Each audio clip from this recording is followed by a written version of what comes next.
एक बार फिर से फाइनल पिक्चर दिखाने के लिए लेकर चलते हैं आपको अखिलेश के पास। अखिलेश, देश को ओपिनियन पोल की फाइनल पिक्चर एक बार फिर दिखाइए आप। बिल्कुल जगविंदर, दर्शकों तक अब वो फाइनल पिक्चर पहुंचाने वाले हैं जिसका वो दिल थाम कर इंतजार कर रहे थे। जी हां, आपको जिस घड़ी का इंतजार था कि आखिर कब पता चलेगा कि 543 सीटों पर क्या होने जा रहा है, अब हम आपको वो दिखाने जा रहे हैं। और मेरे पीछे आप देखिए, हम आपको वोट शेयर से सबसे पहले शुरुआत कर रहे हैं। वोट शेयर के साथ एनडीए के खाते में 47% वोट जाता हुआ नजर आ रहा है। इंडिया अलायंस 40% वोट और अदर्स के पास 13% वोट जाता हुआ दिख रहा है। यह वोट शेयर के लिहाज से हमने बात की है।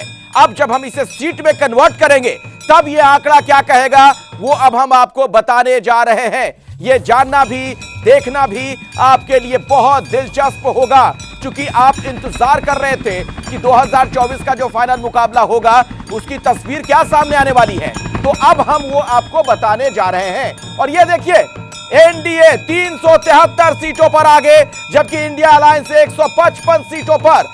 अदर्स के खाते में 15 सीटें जाती हुई नजर आ रही हैं। ये जो सी वोटर का सर्वे है उसका इशारा साफ है कि एक बार फिर से बीजेपी की सरकार बनती हुई 373 एनडीए के खाते में 373 सीटें जाती हुई नजर आ रही हैं, जबकि इंडिया गठबंधन बहुत पीछे 155 सीटें ही इंडिया गठबंधन के खाते में जा रही हैं।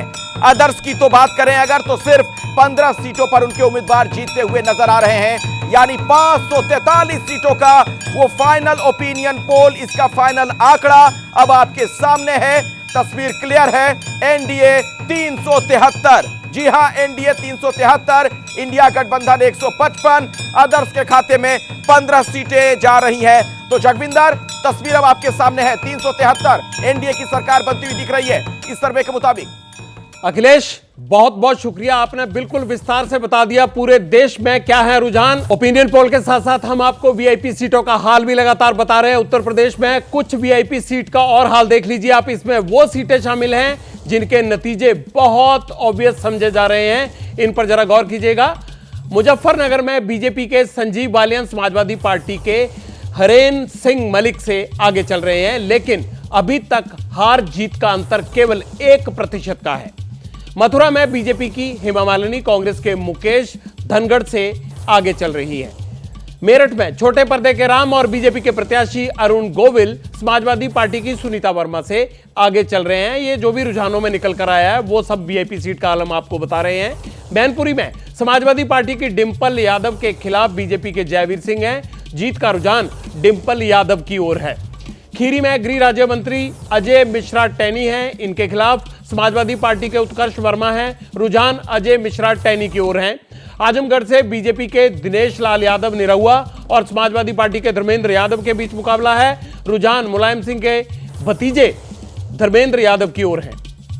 गोरखपुर में बीजेपी के रवि किशन का मुकाबला समाजवादी पार्टी की काजल निषाद से है। रुझान रवि किशन के पक्ष में है। और अगली सीट है सुल्तानपुर, बीजेपी की मेनका गांधी का मुकाबला समाजवादी पार्टी के भीम निषाद से है। रुझान मेनका गांधी की ओर है। अमेठी और रायबरेली में कांग्रेस के प्रत्याशियों का ऐलान बाकी है, लेकिन रुझान बीजेपी के पक्ष में आ रहे हैं। गोरखपुर से सांसद और भोजपुरी स्टार रवि किशन हमारे साथ जुड़ गए हैं। रवि किशन जी, एबीपी और सी वोटर 400 पार तो नहीं जा रहा है एनडीए का आंकड़ा इसमें, लेकिन 2019 से ज्यादा सीटें आती हुई जरूर दिख रही हैं, क्या कहेंगे? जी नमस्कार। हाँ, ये तो बहुत कमाल की न्यूज है और सत्य तो न्यूज ही है। मैं जहां भी जमीन पर घूम रहा हूं वही देख रहा हूं, और जो आपका एबीपी का सी सर्वे रिपोर्टिंग आया है वो ऐतिहासिक है। इस वक्त यशस्वी प्रधानमंत्री मोदी जी को 2014 वाला जो सुनामी था उससे डबल सुनामी मैं देख रहा हूं, क्योंकि मैं 120 नुक्कड़ सभा अभी तक कर चुका हूं। अब पटियाला आपको उन वीवीआईपी सीट्स का हाल दिखाएगा जहां जाने माने चेहरे किस्मत आजमा रहे हैं। पहले बिहार चलते हैं। यहां जेडीयू के अलायंस के बावजूद एनडीए को 6 सीटों का नुकसान होते दिख रहा है। बिहार की सारण सीट पर लालू यादव की बेटी रोहिणी आचार्य और बीजेपी के राजीव प्रताप रूडी प्रत्याशी हैं। रुझान बीजेपी के पक्ष में है। बेगूसराय सीट से बीजेपी के केंद्रीय मंत्री गिरिराज सिंह और सीपीआई के अवधेश कुमार राय के बीच में लड़ाई है। रुझान बीजेपी के पक्ष में है। पाटलिपुत्र सीट पर बीजेपी ने राम कृपाल यादव और आरजेडी ने मीसा भारती को प्रत्याशी बनाया है और यहां रुझान आरजेडी के खिलाफ जा रहा है। आरा से भारतीय जनता पार्टी के आरके सिंह और सीपीआई के सुदामा प्रसाद को प्रत्याशी बनाया गया है। रुझान बीजेपी के पक्ष में है। पूर्णिया सीट से जेडीयू ने संतोष कुशवाहा को और आरजेडी ने बीमा भारती को टिकट दिया है, जबकि पप्पू यादव निर्दलीय चुनाव लड़ रहे हैं और रुझान जेडीयू के पक्ष में है। यह मोटा मोटा आप तस्वीरों का वो हाल देख रहे हैं जो बिहार की वीवीआईपी सीट है। लोक जनशक्ति पार्टी रामविलास के अध्यक्ष चिराग पासवान हमारे साथ जुड़ गए हैं, क्योंकि बात बिहार की हो रही है। तो चिराग, ओपिनियन पोल में इस बार एनडीए को नुकसान होता दिख रहा है।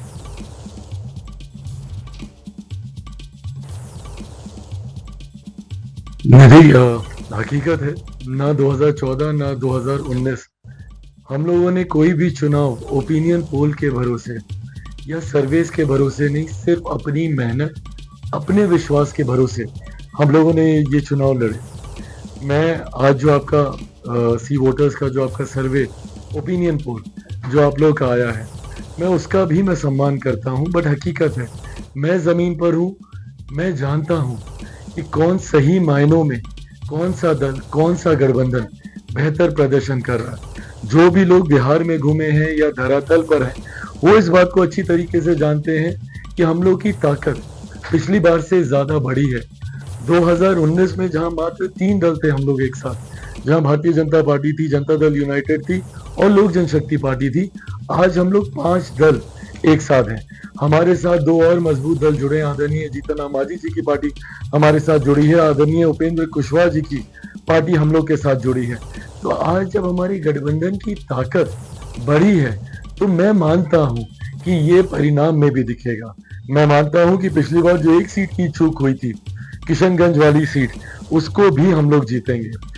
बहरहाल आप लोगों के ओपिनियन पोल में जिन सीटों को 1% के स्विंग से बाएं दाएं जाता हुआ दिखाया है या 3% के स्विंग से बाएं दाएं जाता हुआ दिखाया है, अगर मेरी जानकारी सही तो लगभग टोटल 11 ऐसी सीटें हैं और 7 ऐसी सीटें हैं जो आप लोग कह रहे हैं कि हम लोग इंडिया अलायंस से हम लोग लूज कर सकते हैं। इनमें से कई ऐसी सीटें हैं जो कि पहले चरण में मैं जा भी चुका हूँ।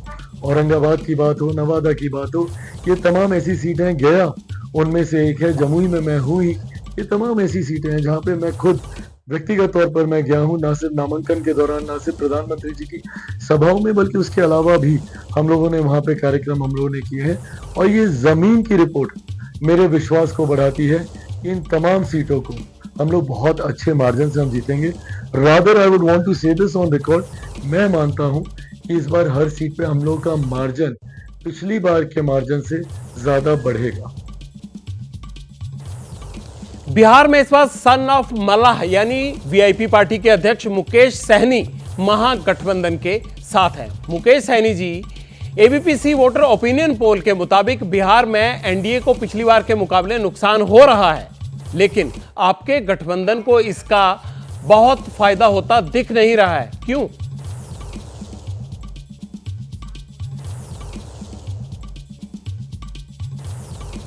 देखिए, नुकसान हो रहा है ये बात तो आप लोग भी मान रहे हैं, देश के जनता भी मान रहे हैं, लेकिन ये सारी चीज़ें जो है वो 4 तारीख को क्लियर होगा। मेरा मानना है कि पूरे देश में नुकसान हो रहा है और जितना नुकसान आप लोग अंदाज कर रहे हैं इससे कई गुना ज़्यादा नुकसान हो रहा है।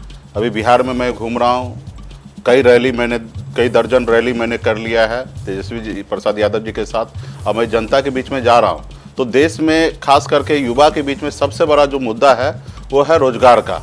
तो निश्चित तौर पे उस पर मोदी जी कुछ नहीं किए, तो इसलिए अब देश के जनता है न मन बना लिया है कि अभी मोदी जी को बदलना है।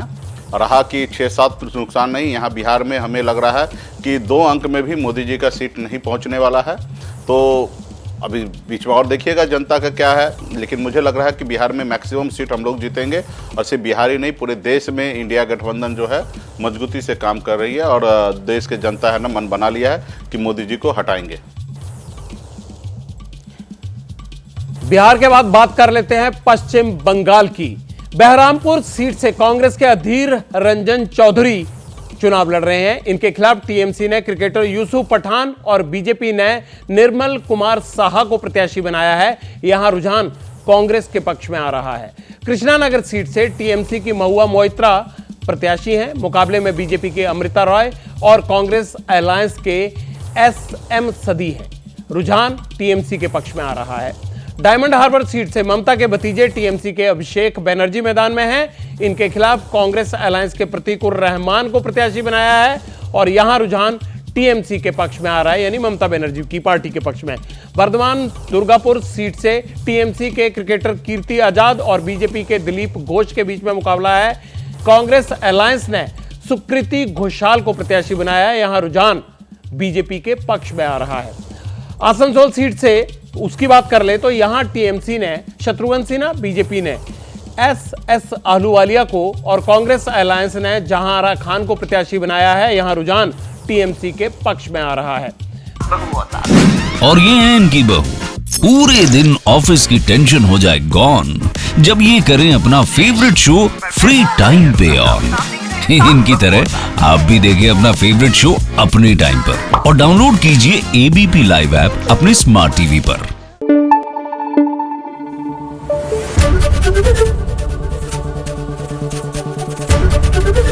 एबीपी न्यूज आपको रखे आगे।